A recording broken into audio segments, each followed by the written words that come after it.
Take a look at this. The new Manchester City team is terrifying. Erling Haaland, Phil Foden,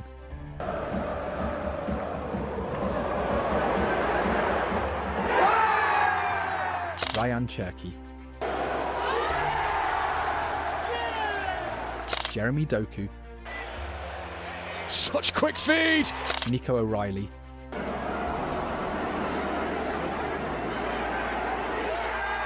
Bernardo Silva, that's a great cross. Nico Gonzalez, Rodri, Mateus Nunes, Gianluigi Donnarumma, Bobo, that's a great shot, what a... and now the crown jewel, the new sky blue star, Antoine Semenyo. Semenyo shoots low. Manchester City have been the best team in the Premier League in 2025, a side in terrifying form, winning their last 7 matches across all competitions and 14 of their last 17 overall, playing with confidence, clarity and pure authority. That run has pushed City back to the top of the Premier League, cruising comfortably through the league phase of the UEFA Champions League and marching into the semi-finals of the EFL Cup without breaking sweat. This isn't just a good spell. This version of Manchester City genuinely looks capable of winning absolutely everything. And here's the scary part. This is not the first, not the second, but the third great transformation of Pep Guardiola's City. And now they finally have the missing piece. With Antoine Semenyo completing the puzzle, the new perfect machine of Pep Guardiola is here. Manchester City 3.0 has arrived. Bournemouth forward Antoine Semenyo wants to move to Manchester City in January, and that preference says a lot about where his career is heading, because Semenyo wants trophies, and right now there is no better place to win than under Pep Guardiola. We won, 6 Premier Leagues. The winger is enjoying an excellent 2025 to 2026 season, scoring 8 goals and providing 3 assists in just 16 Premier League matches. Burnley get it clear, they don't, it's a slip, Semenyo! And he fits perfectly into the version of Manchester City we are seeing today. As much as Jeremy Doku is improving his end product, Guardiola himself admitted after the 3-0 win against Liverpool that the Belgian is unlikely to ever become one of City's main goal scorers. And he handled it. So it was aggressive without the ball, and we tried to help him. Listen, he played an outstanding game. James. Savinho and Oscar Bob also lack that killer instinct in the final third for now, which means City still have not fully replaced the attacking output once provided by Riyad Mahrez or even Leroy Sané and Raheem Sterling. Into Raheem Sterling. Because of that, the dependence on Erling Haaland has become more obvious, and this is exactly where Semenyo changes everything, offering a direct, powerful threat from either wing and turning Manchester City into an even more dangerous counter-attacking team. And pay close attention, because what this player can offer City is genuinely terrifying. Semenyo has already been involved in 11 of Bournemouth's 26 Premier League goals, which means 42% of their total output so far. And only Erling Haaland at Manchester City, with 56%, and Igor Thiago at Brentford, with 46%, have carried a bigger share of their team's goals this season, which already tells you how decisive Semenyo is. So how does Semenyo actually fit into Manchester City, and how does he make them even better? The most natural place for him would be on the right wing at the Etihad, where his physical power and direct running would immediately add something City currently lack.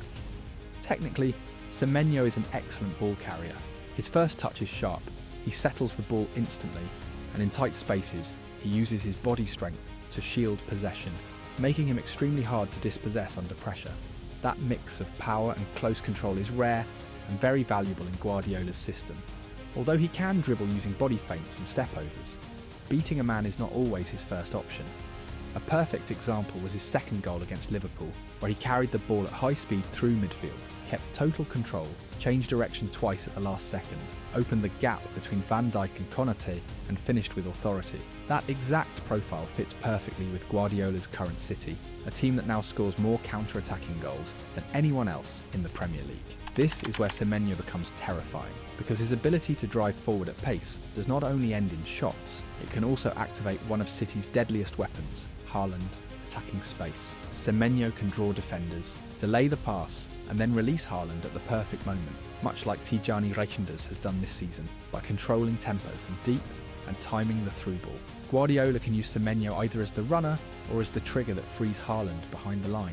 He has already shown this intelligence with his directed reception inside the box against Brighton, where 2 quick movements created space, allowed him to assess his options and then find a better placed teammate for the assist. Finding these pockets also makes him a perfect partner for long-range shooters like Phil Foden and Rayan Cherki, pulling defenders away and opening shooting lanes. Semenyo thrives on quick 1-2s and sharp pass-and-go combinations, especially in central areas, with the clear aim of attacking the space behind defenders using his explosive pace. This shows his elite spatial awareness and timing, and it becomes even more dangerous when surrounded by true playmakers like Foden and Cherki, who can find him instantly. From wide areas, Semenyo is patient and intelligent, often holding the ball just long enough before threading an early pass in behind the defence. He did exactly that against Manchester United, receiving near the halfway line, driving inside with explosive power, and then finishing like a number 9 with calm and precision. What really separates Semenyo is his movement on the blind side of defenders. He constantly positions himself where markers lose visual contact, allowing him to receive freely or burst in behind, whether he plays as a winger, inside forward or striker. His timing is elite, as seen clearly in his first goal against Liverpool, where he sprinted from midfield, changed pace at the exact moment to beat Van Dijk,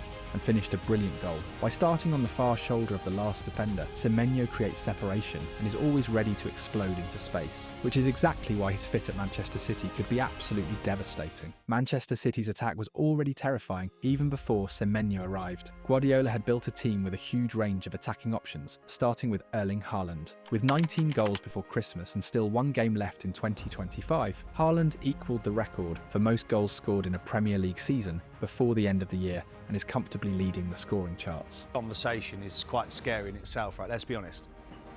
If he plays 70 games and he continues on that scoring rate, he's going to run it close. His ruthless finishing has been key in City putting together a run of 8 consecutive wins across all competitions, keeping them right behind league leaders Arsenal. His level is so absurd that he has now reached 104 Premier League goals, overtaking the 103 scored by Cristiano Ronaldo during his time in England. What makes this even more extraordinary is the speed at which Haaland did it. Ronaldo needed 236 matches, averaging 0.43 goals per game, while Haaland reached the same mark in just 114 matches, with a ridiculous average of 0.91 goals per game. Another Premier League legend, Didier Drogba, also finished with 104 goals, but he needed 254 games with Chelsea. That is how dominant Haaland has been. The 25-year-old Norwegian has opened the scoring in 10 of City's 17 Premier League matches this season, and no other player has scored the first goal in more than 5 games in the campaign. This is not by accident. It is the result of Guardiola designing a system that squeezes every possible strength out of Haaland. Doku attacking the byline and firing diagonal balls into the box, long transitions that allow Haaland to use his pace in open space, quick short combinations where Foden and Cherki slip passes in behind for him to attack the defensive line, and the constant forward runs of O'Reilly, Nunez, and even Gvardiol to deliver crosses for a striker who is now lethal in the air. And this is where 2 key points appear. The first is that there is one player who can do all of this perfectly and extract even more from Haaland, and that player is Antoine Semenyo. The Ghanaian is a complete all-in-one attacker. The second point is that City, as mentioned, are still very dependent on Haaland for goals, and Semenyo would act as a brutal counterweight because he brings serious goal threat himself. Haaland has scored 19 of City's 41 Premier League goals and 6 of their 12 Champions League goals. Adding another high-output scorer like Semenyo, alongside Foden, Cherki and Doku, gives City an attacking ceiling that no other Premier League team can match right now. And that is where things start to get really scary. Okay, the Haaland-Semenyo duo sounds explosive, but in recent weeks Manchester City have welcomed a new artist and the Etihad is his canvas. Rayan Cherki, one of the most talented players I have ever seen, has delivered pure masterclasses in a City shirt. From the outrageous assist for Phil Foden against Sunderland, Steps it up pace-wise, gets the tricks out for Foden! to the unreal footwork that was basically 60% of Tijani Reijnders' goal versus West Ham.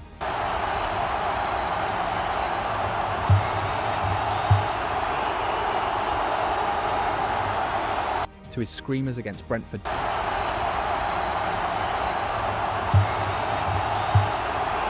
Dortmund,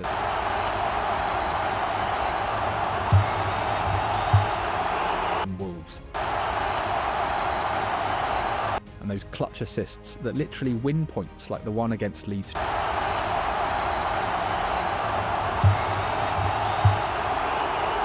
Cherki has positioned himself, without any doubt, as the signing of the season. He is a revolutionary player. Right now he is changing the landscape of this Manchester City side. If City want to dominate both domestically and in Europe, there will be moments when structure is not enough moments when you need magic. And Cherki is exactly that. He is the magician, an artist who sees pictures on the pitch that nobody else can see, and then brings them to life. And on the other side of this story, his favourite partner at City is back.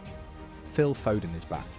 Phil Foden went through a very difficult 2024-2025 season. He openly admitted that both mental and physical struggles stopped him from showing his best level on the pitch during Manchester City's toughest year under Pep Guardiola. Confidence was missing, rhythm was gone, and the spark that once defined him seemed lost. But everything has changed with the arrival of Ray and Cherki. Phil Foden is back to his very best. The Englishman is now enjoying a sensational run of form, with 7 goals and 2 assists in his last 7 matches across all competitions. 3 of those goals have come directly from Cherki assists, and the connection between them is becoming one of the most dangerous in the Premier League. Cherki's line-breaking dribbles have added a completely new dimension to City's attack, especially with Jeremy Doku currently sidelined by injury. Cherki carries the ball through pressure, attracts defenders, and creates space in ways very few players can. That was perfectly illustrated at Crystal Palace last weekend. With both Cherki and Phil Foden operating as twin number 10s, Cherki's explosive forward run forced Adam Wharton into a mistimed tackle. Cherki then dragged Maxence Lacroix out of position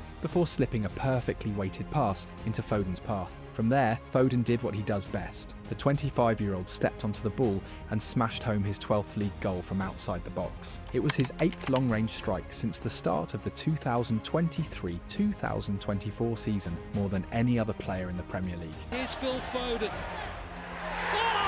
This season alone, he has already done it repeatedly against Dortmund, Crystal Palace and Fulham, and it feels like he is only getting started. Right now, Phil Foden is on fire, and the Cherki-Foden duo is leaving the Premier League completely stunned, combining for 11 goal contributions already, a number that speaks for itself. And just as important as this partnership has been, it hasn't been the only major improvement in City's attack, because the rise of Jeremy Doku is impossible to ignore. What can you say about a player that Pep Guardiola once openly criticised in several post-match interviews, only to now describe him as the best player in the world in the final third? The answer is simple. Jeremy Doku has grown up fast. And his performance against Liverpool was the clearest proof of how dramatic that evolution has been. Doku produced one of the most complete attacking performances the Premier League has seen in years. He became the first player since Eden Hazard for Chelsea against West Ham in April 2019 to register more than 10 dribbles completed, more than 10 duels won, over 3 chances created, shots on target, and a goal all in the same league match. And he didn't do it against just anyone, he did it against the reigning champions, Liverpool. But the biggest change in Doku's game is not just his dribbling that was never in doubt, it's his end product. The Belgian has clearly improved his decision-making and final action, forming a highly productive partnership with Erling Haaland. Doku has already assisted Haaland against Dortmund, Burnley, Doku, little cross in, Haaland! Fulham, In the left wing position, hits it in low, Haaland! and United, Doku, oh Haaland's onside! 2! showing that his pace now comes with clarity. 6 assists and 3 goals tell the story of a winger who is finally matching his football brain to his terrifying physical gifts. His acceleration is brutal, his change of direction is impossible to track, and defenders simply cannot control him in isolation. Jeremy Doku is no longer just fast and exciting, he is decisive, and that is what truly makes him terrifying. In midfield, Pep Guardiola has built a terrifying mix of elegance, intelligence and pure warriors. Nico Gonzalez, Tijani Reinders, Bernardo Silva, the injured Rodri, and a secret weapon who has completely changed City's structure. Let's start with Nico Gonzalez. When Manchester City paid £50 million for him in February, many thought he was just a temporary fix while Rodri recovered. He even arrived with a nickname already attached, Mini Rodri, a label Guardiola himself repeated. But the truth is clear now. Nico is no copy, he is writing his own story. Pep summed him up perfectly. If there are 10 loose balls, he wins 7. That sentence explains everything. Raised at La Masia and shaped by his legendary father Fran, Nico always had the technique. But what Guardiola values most is his presence, his ability to dominate duels, calm the chaos in midfield, and impose order when the game turns wild. He even added goals to his game, proving he is far more than just a stopper. Alongside him, Bernardo Silva continues to perform as if it were his first season. He has become a true clutch player, delivering assists and goals when City need them most against Manchester United. Well, they're giving it away, and Bernardo Silva, and now Haaland, and he's come from his own half. Chance to make it 3, chance to make it save. Liverpool.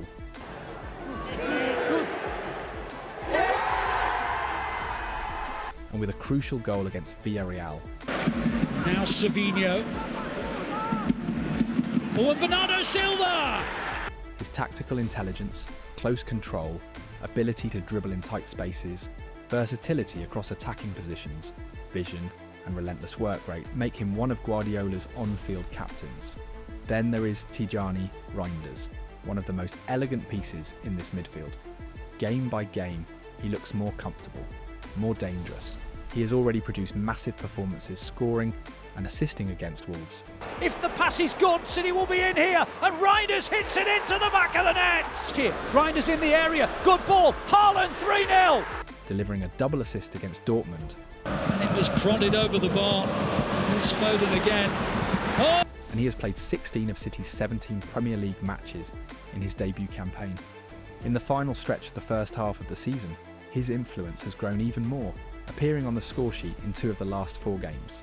Holds off Anderson, plays it beautifully, Reinders in the middle, Reinders! His ability to break defensive lines with forward passes in attacking zones has been vital in making City unpredictable and ruthless. And of course, you cannot talk about City's midfield without Rodri. Injuries have punished him, but there is no doubt he is the best number 6 on the planet. His numbers explain why. In 2022-2023, his passing accuracy reached 91.5%, well above every other midfielder in the league. He averaged 42.4 medium-range passes per game, and an incredible 11 long passes per match, far more than his Premier League rivals. That range, control, and intelligence define City's structure when he is fit. Finally, the secret weapon, Phil Foden. In 2025 to 2026, Guardiola has reinvented him. Foden is now playing much deeper, often on the left side of a midfield 3. Across all competitions, 77% of his minutes have come in central midfield, compared to just 24% last season and under 10% in previous years. He carries the ball less than ever,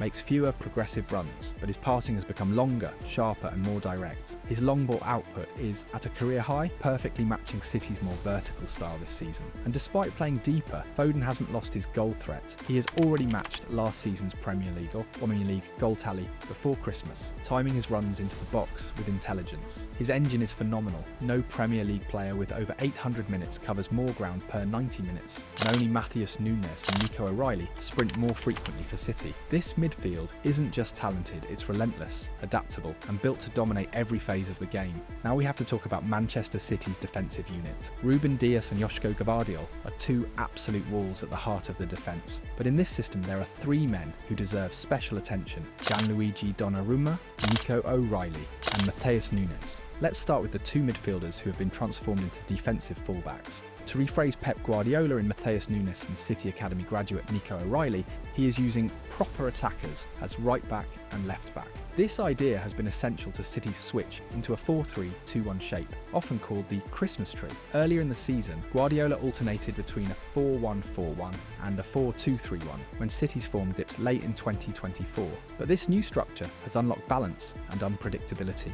In recent weeks, a revitalised Phil Foden and the 2-footed Foden and Cherki have operated as dual number 10s behind Erling Haaland. Before that, Guardiola cleverly repurposed Jeremy Doku, asking him to play narrow to overload midfield zones before drifting wide beyond the halfway line. When Doku moves wide, he creates space for O'Reilly to underlap and invert into central areas, causing chaos for opposing defences.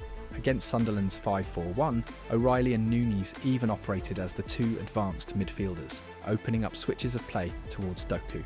Another clear example came away at Newcastle, when Donnarumma broke the press with a brave pass. City dropped three midfielders deep, with Nunes and O'Reilly providing width. Under man-to-man pressure, Doku rolled inside, received on the half-turn, and drove City into the final third. The numbers back this up. O'Reilly and Doku are City's most productive passing combination in the final third this season, while Bernardo Silva and Nunes form the second best partnership on the right.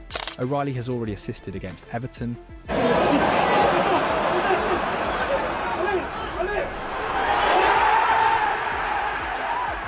Liverpool, Doku. Monaco, Is City. Haaland's header! and Leeds, and even scored against Real Madrid and Bournemouth. Such quick feed! Nunes, meanwhile, has assisted against Burnley, Wide it goes. First time ball and Oscar Bob. Liverpool, Up goes Haaland. Leeds and Crystal Palace, Matthias Nunes, cross comes in. Up goes Haaland. and also found the net against Burnley. Haaland can't quite get to it. And This crazy idea of using midfielders as fullbacks has been a masterstroke, a tactical vision only Guardiola could see, and one that is now dazzling the Premier League. City also overloads central spaces in their own half, often dropping a midfielder, usually Nico Gonzalez, between the centre-backs to split them wide and create better angles further forward. This gives City constant numerical superiority during build-up and protects them defensively at the same time. And finally, Gianluigi Donnarumma. Guardiola was happy to move away from a goalkeeper, defined mainly by his ball-playing ability, to one who recently won the Yashin Trophy for his shot-stopping heroics, after helping Paris Saint-Germain win the Champions League. Since Donnarumma's arrival, City have subtly adapted their style. This season, 42% of their goalkeeper passes in the Premier League have gone long, showing Guardiola is now prioritising safety and control over risk. Donnarumma has delivered exactly that, already registering 9 clean sheets. While it is still early to fully judge his numbers at City, his save on debut in the Manchester derby, denying Brian Mbeumo and killing United's momentum, is already highlight material. So yes, when you look at Manchester City zone by zone, this is a complete and brutally competitive team. Guardiola has built something terrifying, and with Antoine Semenyo added to this structure, a City side that was already favourite now looks even more dominant, ready to win the Premier League and fight for everything in Europe.